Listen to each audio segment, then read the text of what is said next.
I'm good. Are we filming right now? We are, but we don't have Okay, to be great. in. We don't have to be in. No, good. I was just wondering what senior center you took this furniture from. Yeah, well, it's this that gives it the senior vibe, I would say. Yeah, And I then mean, a everything TV else. And stand this as makes well. me feel like we're just like bringing the meal here Oh, yeah, so yeah. I can watch Jeopardy or Fox News.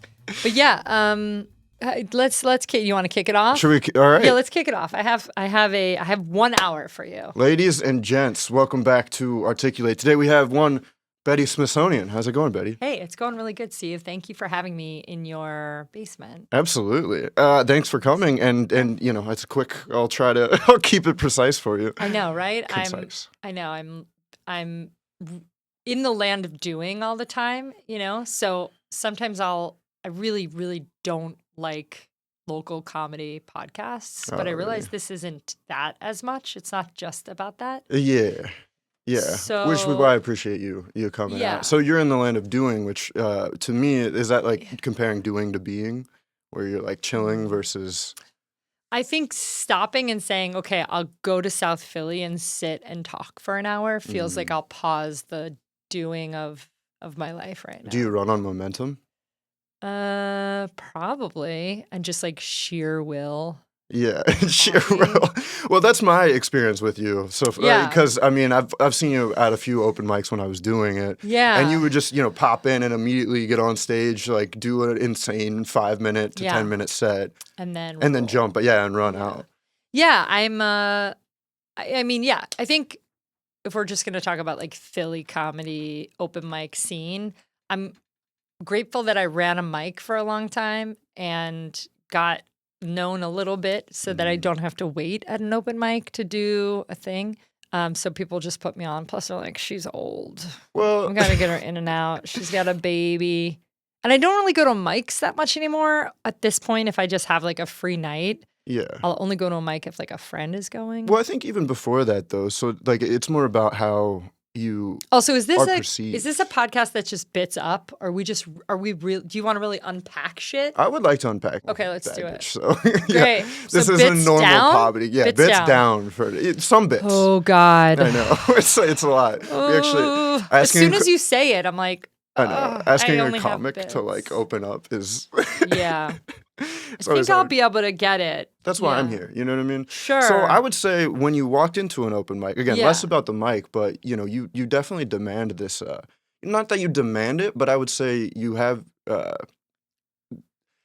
there's this perception of you when you're in a room Yeah. where it's like, and maybe it is because you're a little, older than, I call you old. But, Yeah, that's fine. But, a That's lot of true. open micers, especially me, I was like Yeah. 23, 24. Right. And same with like Manny and Tyler, you know what I mean? When they show up to a room and Yeah. some of the older comics, you kind of just demand this like, you're doing it as a professional. You're, Yeah. in some sense, it is fun and funny, but like you said, you're doing a lot of things. You Yeah. have an agenda that you're trying to achieve. Yeah, it's a little bit more like work. Yeah. I definitely find in the beginning of doing comedy, because I came in to stand up through improv and Okay. clown. That's sort of my background. Clown? Yeah. What does that mean? What does that mean? I'm glad you did a research on me so that you know. No. I mean, No, did you I'm go just to clown kidding. school? Yeah. Wow, I was Yeah. about to. I have another guest lined up that went to. Yeah. Yeah. Did you go El Coq or what is it called? Le Coq. Le Coq. Yeah.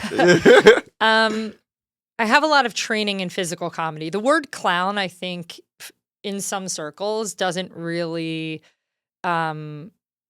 It's not really understood as to what it is. Like, it sounds just like birthday clown, which is, stupid and fun. But the kind of, it's kind of just like a way, it's like kind of like a method to approach performance in like a pretty authentic and physical space where there's no, there's a lot of really great podcasts about clown, but it's This just will kind be of one like, of them. yeah, it's just like a method. It's like an intention, a way of kind of being curious and connecting with the audience. In the world of stand-up, this is going to be really quick, I'll say. In the world of sketch comedy, there is a huge fourth wall, right? We do not acknowledge the audience unless it's like, we're not, even live sketch, rarely we're just putting on a short play. Same with theater and stuff like that. We're just like, here, people come, they expect a thing, they sit back and they watch a thing that's been scripted and rehearsed and edited and propped and scened and marked and blocked. Yes, yeah, fully produced. Right, fully 100%. Mm-hmm. And then we see stand-up comedy, and stand-up is at times, there is a fourth wall, but there is a very easy way that a really good stand-up can feel connected to the audience, where there's almost just like, it's maybe not a fourth wall, maybe it's a screen door, right? Where we're kind of connecting, we're kind of seeing them, we're kind of having them see us. And depends on the stand-up too. Yeah, in sure. that situation. Absolutely. But there's just a different kind of performance style that is what performers would call clown. And most performers, actors, and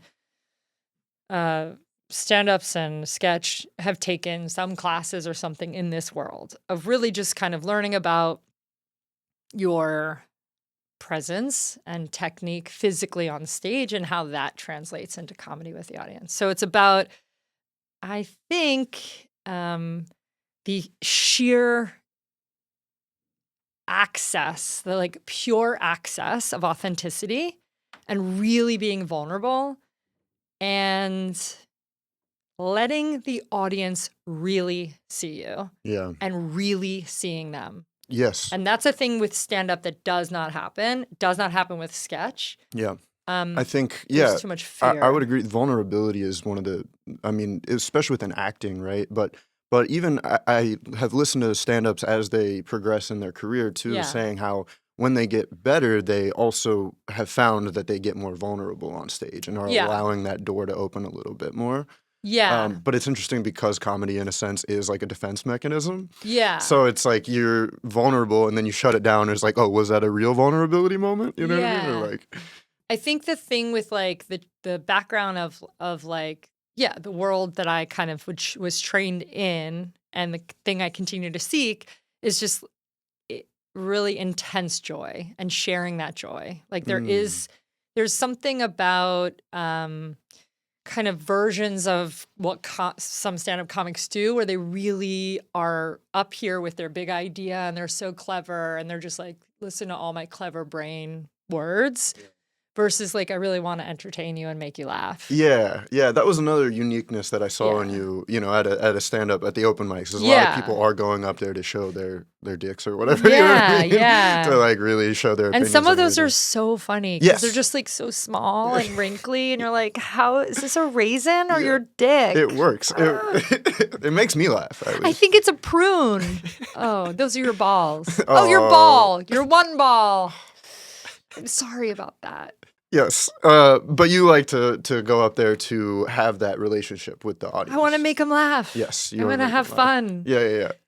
Where do you think that like I said, I think within stand-up, a lot of stand-ups go up because they feel like they're these.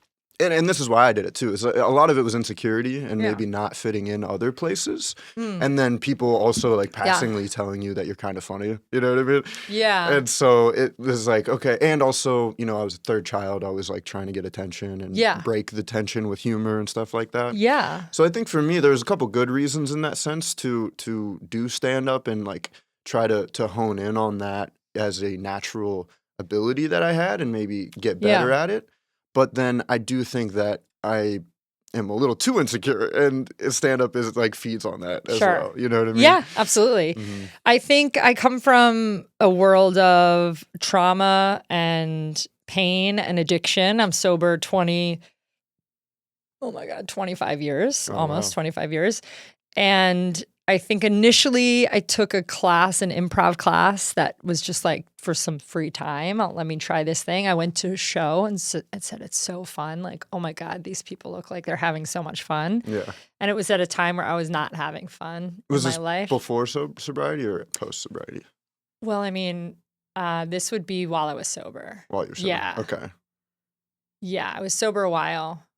And I was like going through a breakup or something and I went to an improv show and I was like, oh my God, it was just like, and I'd seen like Whose Line Is It Anyway? And like some improv that, and I was like, oh, this looks like so much fun. And I just started taking classes and I got like a community of people that were doing some improv.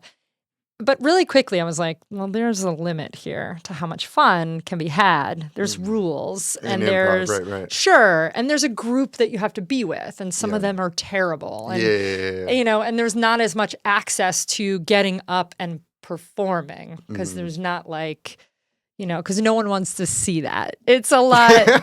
Yeah, Improv is bad. I've been to probably bad. maybe like 5 improv shows and enjoyed half of one. Yeah, You yeah. know what I mean? I mean, the thing that's wild is like so much of it is bad, and then the stuff that's good is like magic. Yeah, well, it's what I think you're trying to capture in any given art form is that present, real moment. You know what I Yeah. mean? Like a very real experience. Yeah. That can be shared with the audience. Absolutely. So that's what I learned the Meisner technique of acting. I don't know if you're Sure. familiar, but I am familiar. Okay, yeah, it's very about being Yeah. present and in the moment and Yeah. bouncing off, and Yeah.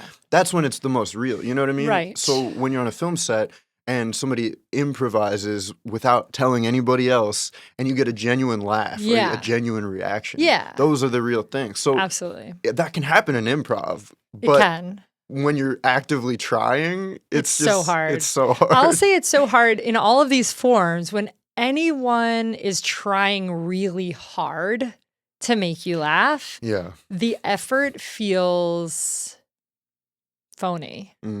It feels desperate. Mhm. Like there's this thing we talk about. Like I also teach clown and teach stand up and teach all this Yeah, I stuff. definitely wanted to get into that too. Yeah, there's this thing that we talk about where you physically are on stage can really, without saying anything, can communicate to the audience how desperate you are. Yeah. You Okay. know, or how disconnected you are. Very interesting. Someone on stage with their hand in their pocket, leaning on the mic. Mm-hmm. It's like, oh, cool. Did you have somewhere else to be? Because we got parking and came to see your show, right? Right. Or someone who's not enunciating. Mm. Your joke is so good, you don't want to tell us. Right. We have to kind of try to figure out. Other people are getting it, but we're not hearing it. Yeah. Or worse, someone who's like talking over us Yeah. and then angry that we're not laughing. Mm. I find it amazing when a comic is frustrated that the audience isn't laughing and then blames them. You know, audiences can definitely be shitty, but Sure. getting on stage and then blaming them, it's like they're unhappy and it's your fault. Yeah. Or yeah, at yeah. least it's your responsibility to try to make it better. Well, that's what you're there to do. Right. You're right? trying to You're make not it there. better. And again, this kind of goes back to the difference of approach between stand-ups, right? Is like, Yeah. are you going up there just to like lay it all out and just to talk and have a platform to get your opinions out? Yeah. Or are you going up there for the fact that you want to be funny, that you want to make people laugh, Yeah. that you want to hone a craft? Yeah, what's your and get better? intention? Right. yes, Exactly. exactly. And I think a lot of people will call themselves stand-up comics and have very little experience performing and just, or at the same time, they're starting in stand-up because they're like, oh, someone said I was funny. And then they're in front of a microphone, standing on a stage, and they actually don't know how to perform. Yeah. So they're just like, and they could, they could be very funny. Yeah. We just like, it's almost like they're not in shape. Right. And Their this is why brain you and their teach. body. Yeah, exactly. Well, They're and just this is like the "Ugh." what you were kind of focusing on with the performance aspect versus Yeah. it's like you said, they could be genuinely funny, but there's a point like that things that you don't even think about where the way you're standing or something Right. like that. Your intention could be to go up there and make people laugh, but you're doing Yeah. these things subconsciously where you're showing that you're not comfortable or Yeah. that you're not. And the audience, absolutely, dude. And Yeah. the audience wants to feel that you are in charge and you know what's going to happen and we're connecting and you're here to make us laugh and you're like, you got this. Yeah. Even in the comic who's like a Stephen Wright or someone who's comes as a little bit lower or their like persona is just like this.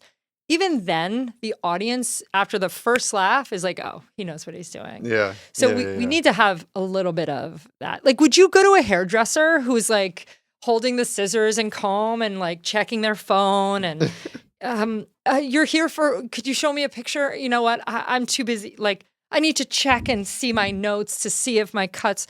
I'd be like, I'm never going to a hairdresser like that. Yeah. No. And I didn't mean to say hairdresser because you don't have hair. It's fine. We get it, Betty. It's fine. Okay.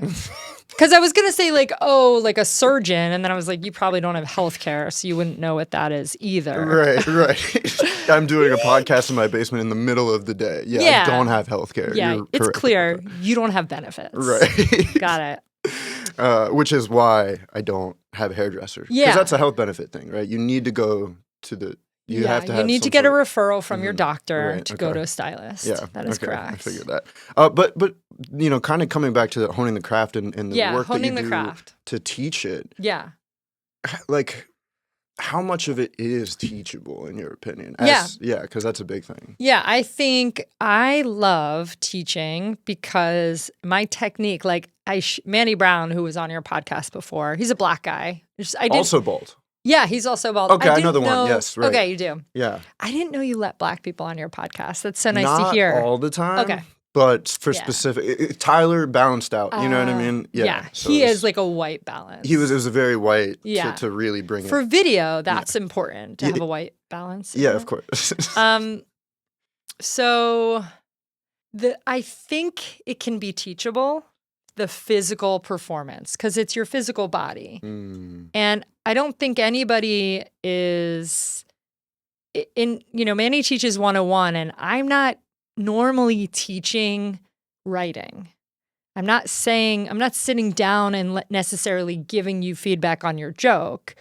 I'm having you go up on stage and perform your joke. And then we're going to react and think it's funny or not. And you're going to kind of like edit and shift in real time. Yeah. The thing that comics aren't doing in their performance is they're not, or at least the people that take my class, they're interested in kind of getting to be better listeners. That's sort of what we're doing. Going back to the being present on stage and just being really, and that's especially, in front of a crowd. It's so hard to not just be like, it's scary. Right. And to be present in the moment and lock in with a person or a couple of people in the crowd. There's a couple of comics that are in Philly that I'm like so envious of their ability to be completely present and build so much tension with silence. Mary Radzinski is one of them where she just says it and the punchline is coming and she's looking. She's not even making big physical. She's like, and then she says the line and she just is, she kind of, her pleasure, the pleasure that I feel that she's sharing is in that tension building and is in that physical, like pausing and looking, Yeah. There's some people that do it really well and they're not panicking in it. Yeah. Because, it's really well, that's what makes scary. the moment for sure. So, again, I think, I don't, like, how much of that can be taught? Because I don't think timing can really be. I think it can be. I think you think timing can be taught? Okay. I do. I think the thing that we're saying, because there's no like one right way to perform or be funny. Right. I think what we're essentially saying is teaching comedy, just like teaching music, is helping to what I'm teaching the person, the individual, is to drop the things that are blocking them. Yeah. Right? Like if the panic move is leaning on the mic, we're going to drop it. Yeah. If you're moving around too much, then we're going to train you to slow down and stop and be present and maybe ground yourself by holding onto the mic stand. Yeah. So we're sort of like each individual comic has this potential in there. And like a thing of clay, you have to kind of like say like, oh, this doesn't work. This isn't really you. But I think everyone's a little bit different. So we can teach them to identify in themselves what is blocking them. Yeah, in a sense, it sounds like you're trying to teach like a spiritual. Is this a cult that you're running? Or I mean, by that, do you mean like we all agree to kill ourselves on a certain date? Yeah. Yes, then it is. Okay, all right, cool. Sign me up then. I'm good. That's awesome. Okay, great. But I would prefer the purple Kool-Aid if that's like an option. I don't really like the red stuff. Do you want to know what the date is? Yeah, sure. The date is 69. Oh! Okay, we could cut the pod. That's it. She teaches comedy. No, but it does seriously sound. I mean, that's what I found within acting, at least for me, is like I have gone on my own spiritual journey to like, I think at some point you have to figure out who you are and like how to have a base foundation of emotion and presence, I would say. And I think that has translated a lot. So while I was still doing the acting class, I was kind of going back and forth with stand-up. Yeah. And finding that there was a lot of transferable skills, but really, like you're talking about in both of them, and I think again, kind of coming back to trying to create a real moment. Yeah. And the goal is to be emotionally, like, have the emotional confidence and have the spiritual foundation to coalesce and bring both of those together in the moment to share with people. Yeah, and authenticity is fantastic, and being real in the moment is great. Yeah. And also, the realest you are in your day is usually when no one is watching. Right. And no one wants to see that, right? No one wants to see you in the morning fucking shuffling to the bathroom, taking a pissing on the seat, right? Yeah, pissing all over the place. So there's, pissing in the sink, trying to piss in your mouth. I went on a cruise ship once as a, I do comedy wrestling, awful wrestling. I did not know that. Yeah. Okay. I'm sorry, the Wikipedia page was down when I was looking it up. God. Yeah, my bad. No, that's fine. No, but comedy wrestling on cruises? Well, we were hired to go on the Impractical Jokers cruise with Eric Andre. Oh, I love that guy. He's yeah. Great. Yeah. And we did wrestling. My character, I have a couple of wrestling characters. One of them is the Rage Rabbi, but it's so fun. You should definitely follow. He has the mensch bench. Have you seen that sketch of his where he's just in a bench and he's just a Jewish bench? Yeah. It's so great. Yeah, but you were the Raging Rabbi. Rage Rabbi is one of my characters. Okay. Yeah. But Steve-O was on the cruise, and we actually did AA meetings on the cruise, which is cool. And he's very honest and open about being in sobriety. So he and I met at an AA meeting on this cruise ship. Wow. And we went and saw him perform that night. He was on Eric Andre's show. Like, they have his show every night or whatever. Yeah. DeRosa was on the cruise too. Who else was on there? Maddie, maybe? A couple of people. Wow, it sounds like, it sounds like a big cruise. And Steve-O's bit on the Eric Andre show was pissing in his own mouth. He stands on his head, and then he pees up and tries to get it in his mouth. And I guess it's a thing he did a lot over his career. Right. That's probably what got him the career in the first place. Yeah. But in this moment, he couldn't do it. He couldn't pee. He was having pee anxiety. I was like, is this the bit? And it wasn't the bit. Is this the bit that you can't pee? But then he did, and it was just like a week, like, dribbling of pee, and I'm like, oh. That's so sad. I know, but it was quite funny. Pee anxiety is real. Just like, there was one time where I was outside, just trying to go pee outside. Yeah. And I thought I was completely alone, couldn't pee. And I'm like, wait a minute. And I look around, and there's somebody like 100 yards away that's walking in front of their house. And I was like, they knew. You had you felt the ghost presence. The ghost presence. But what's interesting, I just read the Alcoholics Anonymous book, and I really enjoyed it. Because, if that's something that I'm putting couldn't sleep? No, not that. You had to fall asleep. Yeah, no. Marin is sober. Yeah, I know. Well, and that's why there's a lot of people that I look up to that are sober. And are you interested in sobriety? Do you have a problem drinking? No, I don't. Yeah, I don't necessarily have a problem, but it's just something that I think was so ingrained in my family that. What do you mean? Like, we're Irish, so my parents probably have like a glass of wine a night or something like that, or, a glass of bourbon a night or something. And I kind of was getting on that. And then I felt it kind of wearing on me a little bit. Okay. And it's also one of those things where it's like, if I'm putting this into my body almost daily, you know what I mean? I should know, I want to know more about it. And so I did like a lot of the chemical research, what it does to your body. But then also, this whole thing of AA. And also I heard, the book was also written in like the 50s. 1939. 1930, that's what it was. No, I'm sorry. That was the year that Hitler came to power. No. I don't think it actually was. It was in the 30s. Yeah, Bill and Dr. Bob. And they still use this, for the most part, the same book. There's different iterations of it. But something that stands the test of time and is so helpful to everybody is like, I want to know, like, I'm curious about it, You're curious about the program of Alcoholics Anonymous? Yeah. Yeah. What did you think? I mean, it was really interesting, and like the idea of balancing your moral relationships, like making sure that everything is clear so that way you can have faith that you'll do the right things going forward, I mean, that's an interesting summary of it. Yeah. I mean, that's some parts of it, right? Yeah, no, that's definitely part of what it is, for sure. Yeah. It's, the alcoholic in their like full glory of drinking can't really differentiate the real from the false. So there's a way that an alcoholic could be someone that drinks once a day or 100 times a day. The amount and the what doesn't matter. But when we put the drink away and we have a physical sobriety, we're so fucked up. We're like, oh my God, no wonder I drank. Yeah. Now here I am with this fucking body and brain and heart that is just like, a circus. Yeah. So the process of sort of emotional sobriety is what that book is about. Right. And yeah, the path to emotional sobriety can be different for everybody. Yeah, for sure. And one of the things is to look at the way you behaved and what you were afraid of and how you acted and what how you treated people in the world and try to do better. It's almost teaching self-awareness in a sense. Yeah, I think exactly because you get so, I see this a lot in the comedy world, but I see this in every world where people are so afraid. Their fear is the thing that guides them.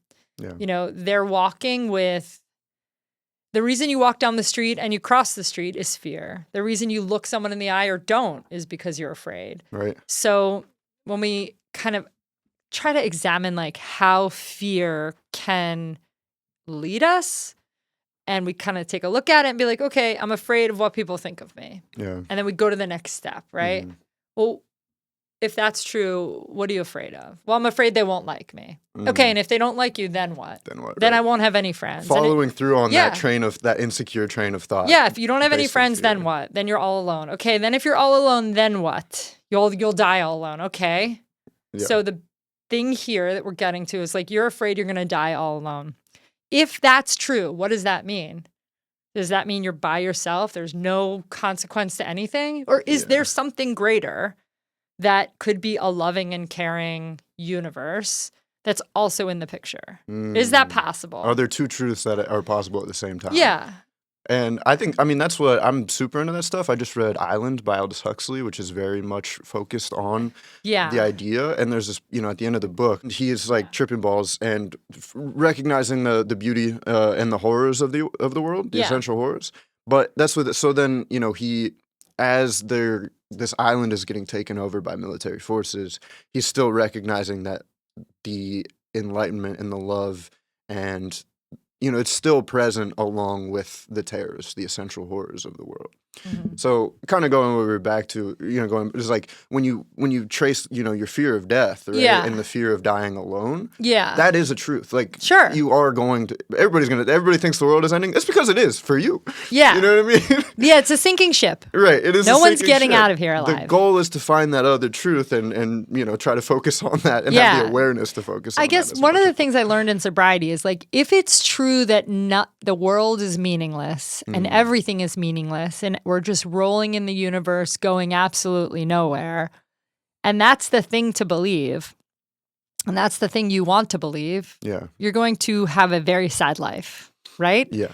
Not putting any meaning or purpose into it, even if it's made up, even if there is no God, even if there is no whatever, you get to decide in a way how you want to live your life. Right. It's nihilism with a hint of optimism. I'll say, like, I feel better when, like, my biggest character defects, I'll say, are like arrogance, pride. Is that the same thing? Mostly ego-based sort of stuff, driven, too driven to the point where you're, I don't know if that's true for you. It's not true for me. Is that true for you? A little bit, yeah, personally. Like I said, one of the reasons why I probably have trouble keeping a relationship is because... Yeah, you're too driven. Well, not but I put a lot more value behind some of that, some of those endeavors when maybe I shouldn't, or find a better balance or something like that, I don't know. I think I'm a bit arrogant.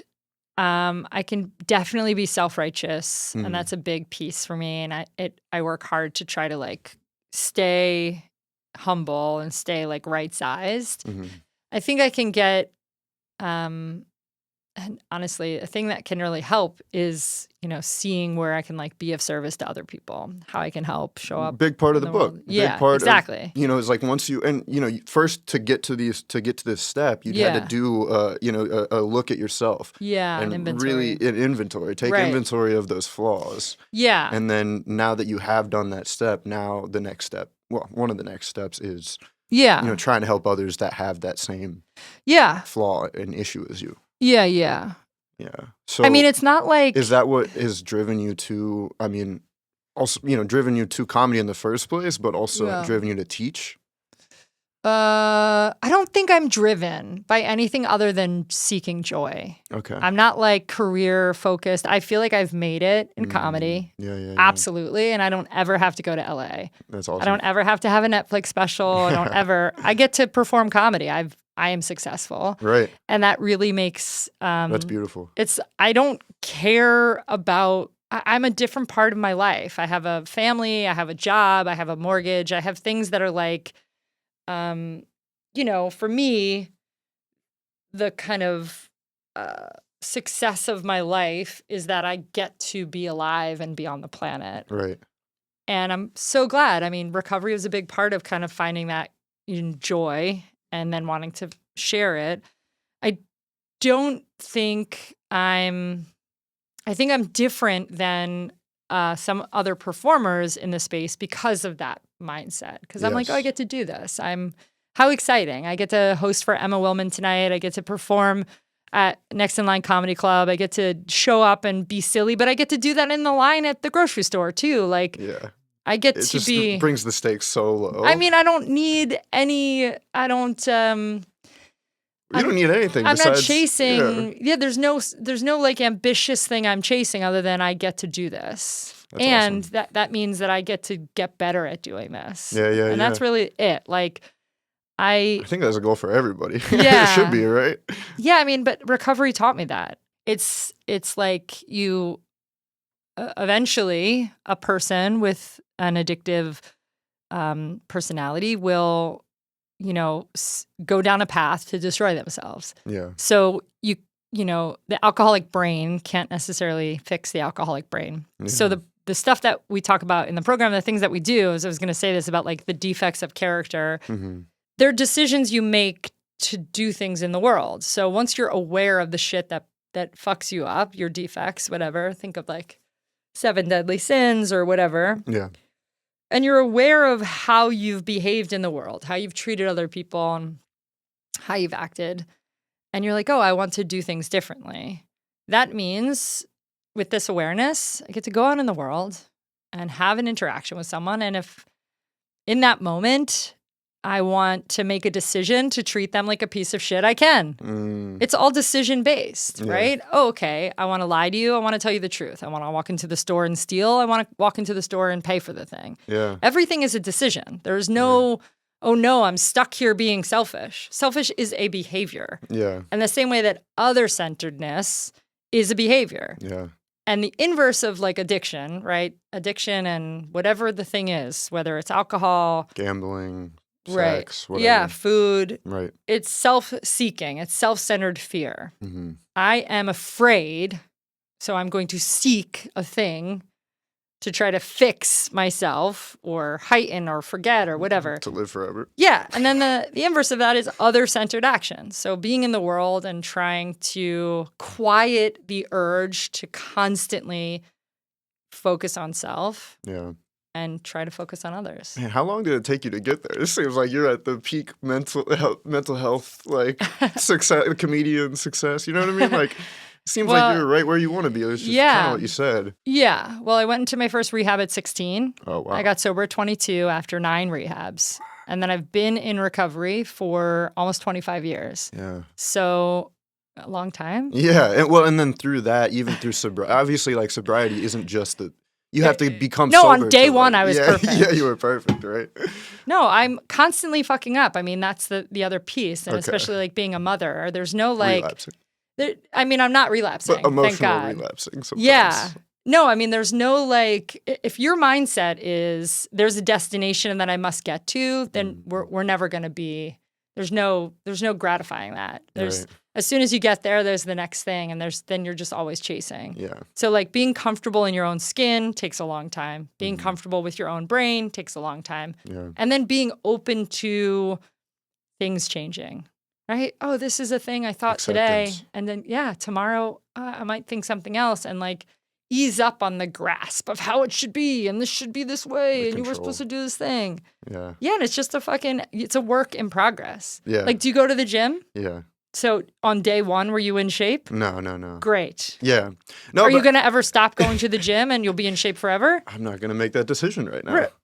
But you couldn't stop going to the gym and continue to be in shape, right? Right. You'd have to keep going to stay strong. Yes. Yeah. There you go. Exactly. So every day, well, that's what they say. Every day you have to recommit to, right.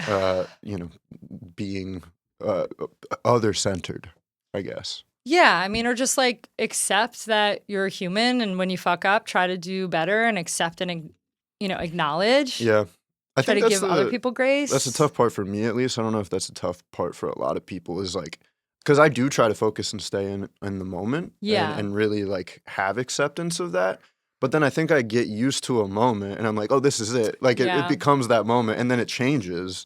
Yeah. And you're like, but that was the moment. You know what I mean? That was like, it was perfect. And yeah, it's a practice. Yeah, it's loosening the grasp of like, I think. I mean, I'm not studied in any other religions, but Buddhism is just like, the general. No seeking, no seeking, no desires. Yep, just like it's coming in and out. Here we are. Yeah. Watching it. I love it. That's the type of stuff I'm in. Taoism, if you're into the Tao, that's my thing. Yeah, you're into that. Yeah, that's kind of my thing. So, what do you get out of this podcast for yourself? Well, mostly I get to talk to cool people like you. You know what I mean? And that's where, like, I've been doing it for so long, and I don't have. Of course, I would love to be the most popular podcast or whatever. Yeah, but it's you not. Would? I mean, sure, it would be. Yeah. What would that do for you? How would that make what you're doing better? Because then I could do it full time. I could have more of these experiences. Sure, you could do more. If you were more successful, you could do it more. Yeah, I could just be and by success you mean it would pay for itself. Yeah, like monetarily, if I could do this full time. So let's just say you had a trust fund. Let's say you had $1 billion. Would you do this full time? For sure. Well, and then would you be successful? I mean, in a sense, sure. Yeah. Sure, you could do it full time. So it's not really about making the money from this. It's just about being able to do it all the time. Yes. And same with like film stuff. So if I were to have a trust fund, I would do this. Because the thing is, I can do this, pretty regularly and still accomplish a lot of other stuff in the day. Sure. And it's not like, it's just like I enjoy doing things I enjoy doing, like writing. Right. I'd probably dip back into stand-up. I don't know, maybe not. But like, just again, as a so side. So if you had enough wealth, you would choose to do podcasting more and film. Yeah, creative projects, So you would be able to just do creative projects. Yeah, for sure. That's the goal. Is there any world where you can reduce what it costs to live your life so that you could do that? Well, you'd have to, I'd have to start making money off of this, right? I mean, or get a job that makes more. Get another job where you can make a ton of money in 1 hour a week. Yeah. Is that an option? Ideally. Right? Yeah. How do I don't know. Well, so I have a day job. I do have a day job. I do have benefits. I know we were joking about that before. Yeah. Okay, I just want to make sure it's on the record that you have healthcare. But what's great is that it allows me to do, this is like my lunch hour, but there's a lot of, is there lunch? I didn't see craft services. I can't wait. I'm so hungry. Yeah. I do fasting. Do you do intermittent fasting? I have not tried it, no. It's pretty good. Is it? Yeah, it's great. Does it actually like get you to a place where once you're past the hunger that you feel more zen or grounded? I don't know. I've been doing it for a couple years, and once in a while, every couple months, I'll do a longer fast, and I can kind of get to that place. But in general, I'm just daily fasting. Oh, wow. Yeah. Yeah. I mean, I'll probably get there at some point. Hours. Right now, I still work out and like, I'm pretty active. So my body, I don't know. I feel like I need to eat food, Yeah, no, fasting doesn't mean not eating food. It just means intermittent, like during the period of the day. Yeah, there's like a certain window where you eat food. Yeah. Well, what's the goal? What's the desire with that? Why do you do that? Yeah. I have RA, so it helps with my inflammation. But a lot of people do it for a lot of different reasons. It's really cool. If you ever want to like look it up. For sure. There's like all these cool things that happen to the body when Americans specifically, but everyone in the world, has been given this false belief that you're supposed to be eating all the time, and you're not. Your body's going to die. Yeah. Chronic disease is a result of like constantly eating. Your body constantly digesting, eating at 10 at night, eating at 4 in the morning. That's what's great about being busy is that you'll like forget to eat. And you'll be like, I guess I didn't need to be eating this whole time anyways. You don't. Yeah. No, you don't. You only a couple hours a day, truly, you should be eating. And your body will calm down. Like it's inflammation, it's bloating, and the potential for future like chronic disease is like probably the biggest thing. There's these amazing drug trials or cancer research that was happening in the early 2000s where they were trying to, I'm probably going to get this wrong, but of the 30 people listening, hopefully no one will fact check it. But they were trying to enhance the impact of chemotherapy on cancer patients. So they had trials of chemo patients that were going to get chemotherapy after a 3-day fast. So 72 hours or 24 hours or 36 hours. And they were kind of testing. Yeah. And the group of people that had the longer fast before chemo ended up going into remission. Wow. Their fucking bodies started to digest and expunge the cancer cells.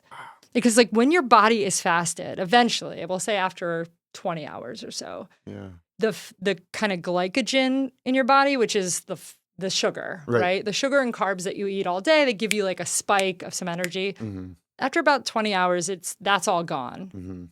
And then in that moment, your body still has a ton of fat in your body. Yeah, even like the skinniest ketosis, person. Right? Yeah, absolutely. So there's all these other things that it can go into. Yeah. It could go into your fat stores. And eventually, long enough, it goes through that.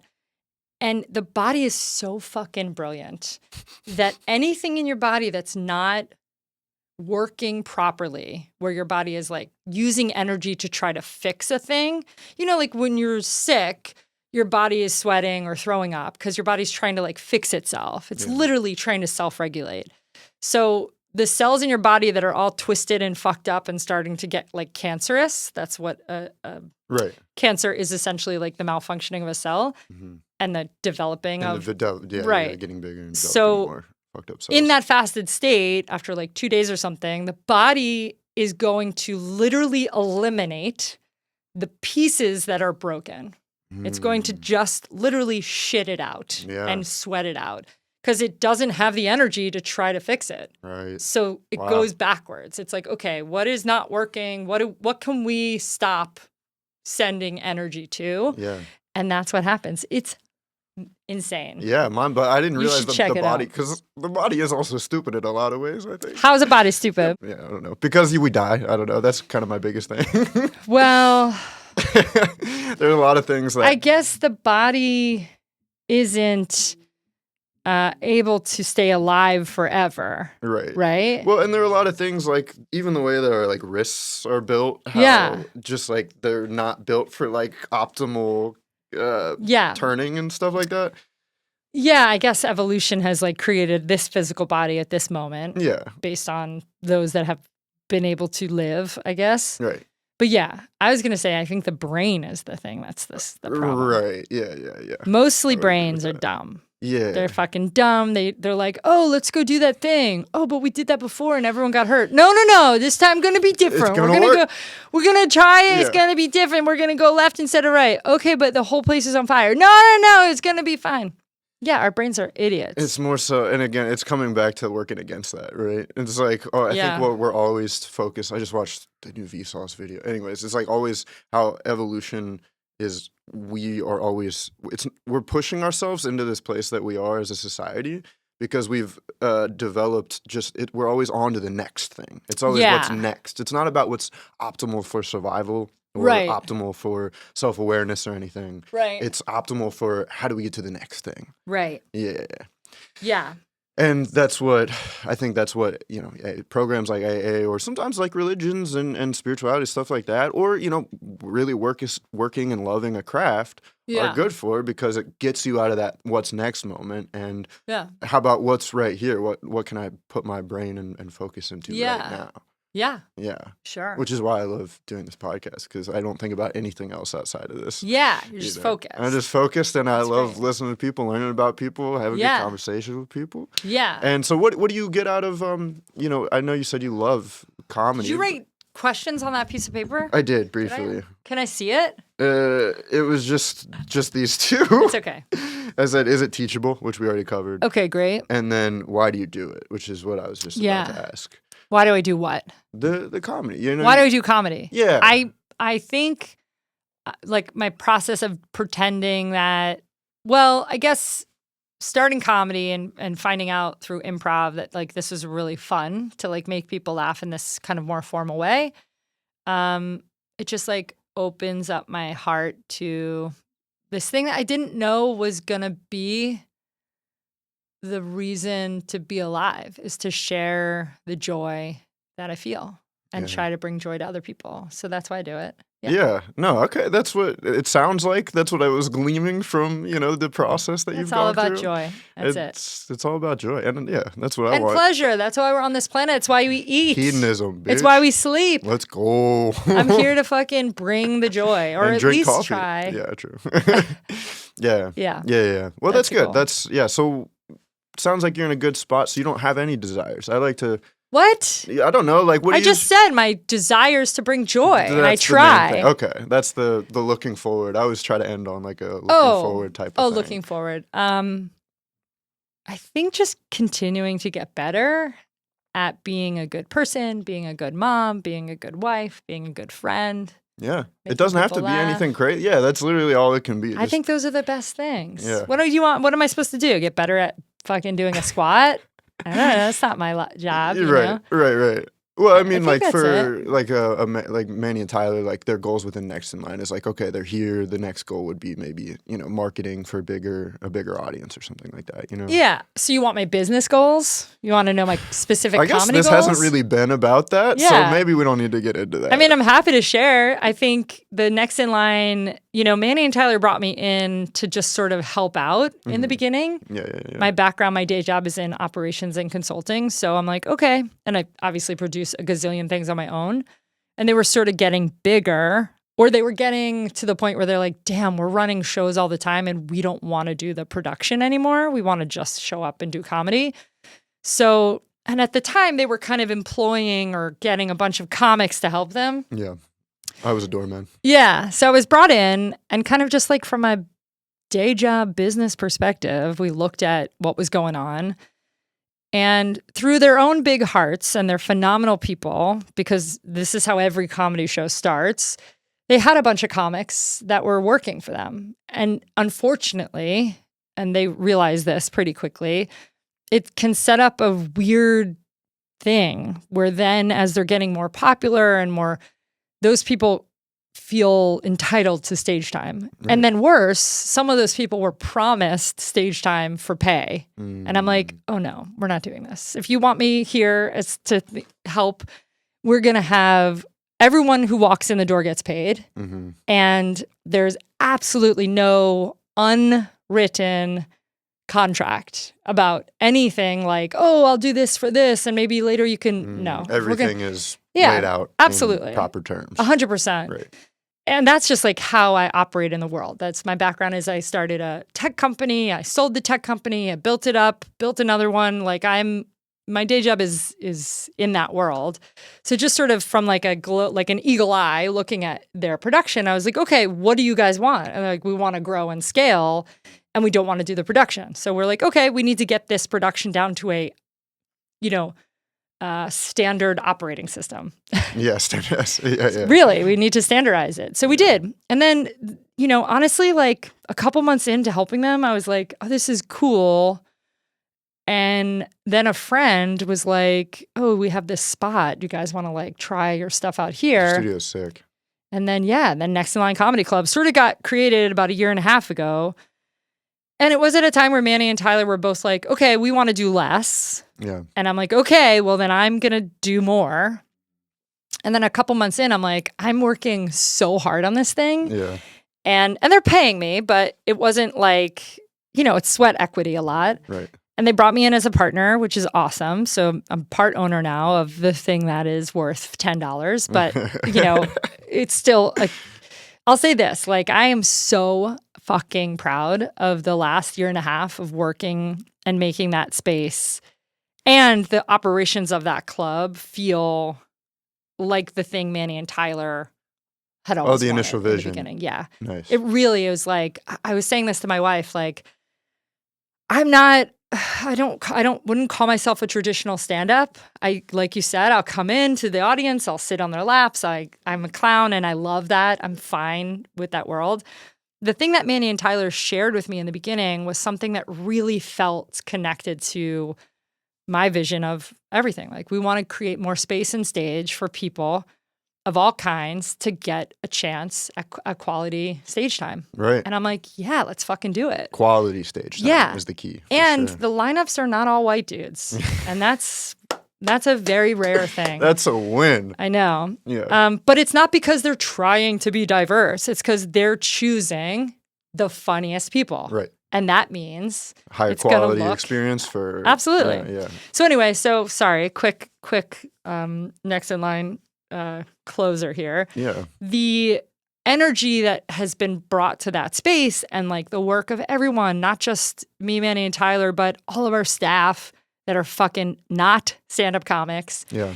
And all of the people along the way that have been like, yeah, dude, I'll come work out the hour in your club. And we're like, dude, thanks, Rosebud Baker, for coming in and just doing our Todd Glass or fucking even these like comics that are sort of rising right now. They're like, yeah, let me do next in line. We're an 80-seat house. You're going to make more money at Helium or Punchline with 300 seats. But I feel like it's an intimate experience and comics are like, they feel comfortable in the space. And I'm really proud of it. That's awesome. Yeah, I really am. And I will say, like, as a note, because we won Best of Philly yesterday, which is... Congratulations. Thank you so much. Yeah. It's fucking awesome. Yeah. But it's nothing that I did. Like, the staff of Next in Line, everyone that works there, the production people, the ushers, the tech people, the bartender, they fucking take ownership of that space. Nice. They do. Yeah. They're paid very well. Right. And they're picking up trash on their way to go open the doors. Like, yeah. Well, I think, yes, give them credit, but yes, and, you created this space for them to feel like they have the autonomy to do that. Yeah, it's a good culture, I'll say. But Manny and Tyler are really, like, the top dogs. Top dogs. Like, I'm definitely the one who does, like, a lot of the, like, day-to-day operations. And we do booking through, like, there's committee of booking that happens. I know some people listen, everyone wants to get on stage. I get it. Right. And there's, like, a really clear process of how booking happens. And everyone seems to think there's just, like, the funniest people are chosen.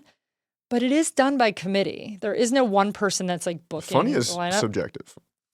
I mean, I guess it's funniest and, like, what fits the vibe, right? True. Because there are some people that are, there's also people that are, like, really angry that they're not booked and publicly complain about it. And you're like, oh, yeah, well, I don't want you on my show. Yeah. Right? It's not professional. It's not professional. And it's also like, whoa, what an entitlement, right? Yeah. A little immaturity. A little bit, yeah. So I guess like vibe and energy are also part of that. Like, who do you want to work with? Okay, yeah. Right? Yeah. Like, who do you want to give money to? Well, it's the same way with like film stuff, right? It's like you don't want, like, even if the person has the best camera work that you've ever seen, if they're a dick, you don't want to work with them. Amen. You know what I mean? Yeah. Amen. Yeah, exactly. And then even, again, on the larger scale, like at film festivals, say you have a good movie, like you have a good production. Yeah. But if it doesn't, if the film festival is like based on like rom-coms and yours is like a horror or something. Yeah, it's not going to fit. It's just not going to fit. Absolutely. That's not to say that's bad or it's not funny or whatever. But, we're trying to create a certain tone here. Absolutely. Yeah. And also, I think like the whining, complaining tone and overly confident stuff tends to come from men. And well, that's the white entitlement type of thing. Yeah. And it's like, oh my God, like I really didn't mean to be a part of a comedy club process, but Betty, we've been given everything. Yeah, okay, so yeah. like, what you want us to give up some of our things? You want us to not expect to get more things? I know. It's just like the level of like confidence in the arrogance. You know what I mean? It's like, how dare you? I've been filling out that form for a year. Right. It's like, go eat a bag of dicks, dude. Be so fucking funny that we book you. Or that if you I eat get a bag of dicks, can I get on? I mean, yeah, obviously. We have a bag of dicks show. Yeah. But I mean, just like the kind of sheer, and then you see like on the flip side, because I want to end on a positive. Right. Like Manny started teaching at Next in Line. We have other classes that we teach there. And then there's other people that are like, oh, wow, like I came to a Next in Line show and I saw a bunch of people on stage that looked like me, that looked like, queer, black, or trans, or whatever the thing is. And then they took a class and like, oh, maybe I could do this. Representation is so fucking key. Yeah, it opens the door for an entire race, culture. Absolutely. Yeah, sexuality, that sort of thing for sure. And then they take a class or they come to more shows or they start getting to open mics and now they're like performing and you're like, fuck yeah, dude. Yeah, like stage, if our stage and space help to create the confidence in artists to put themselves out there, fuck yeah. Yeah, no, That's absolutely. And it's about getting, again, it's not, to me, it's not necessarily about like who you are and what you identify as. It's having the confidence to get to a stage where, oh, you always had this funniest person within you. Yeah. Like you were always hilarious. Right. And you were given the opportunity. You saw somebody else doing that same thing. Yeah. So it's not, again, there's not an agenda to like create a more diverse, but it's an agenda to create an open culture. I think, yes, by default, for people that are operating in the world, that are seeking the most talented people, by default, it should be diverse. Yes. That should be what happens. Correct. That's what, yes. But because we have people that are hiring or booking or choosing based on their comfort and their accidental bias, and I want everybody to have the same viewpoint and, as me, everyone has the same voice, then you're going to see all the same people. Yeah. But that's okay. Mm-hmm. What are you going to do? What are you going to do? Go set up your own thing and create your own do thing. it differently. Do it differently, right? Which is awesome. Yeah, so I'm glad that, it sounds like, again, I know you put a lot of work into it. Yeah. So it does seem like, again, it's not about it paying off, but it is a little bit about it's kind of it feels good. I'm like, oh gosh, we did a thing and it's really cool. And people like it. Absolutely. Yeah. Well, and I really like it. Yeah. No, I love it too. I've been to a couple shows. It's great. It's a great space. Cool. Come through. I'll give you $1 off. Oh, hell yeah. Use code Articulate with Stephen Jones to get $1. Use code Articulate_2025_ for $1 off. For $1 off. Ladies and gentlemen, follow Betty Smithsonian. Do you want to shout out your Instagram or maybe follow Next in Line? I don't know if you want to do any of these. Fuck Next in Line. Okay. At Betty Smithsonian on Instagram. Okay. Follow whatever. Follow me home. All right. I'll give you a little dog touch. Thanks for coming on. Absolutely. Thanks for having me. It's a good right. combo. Yeah.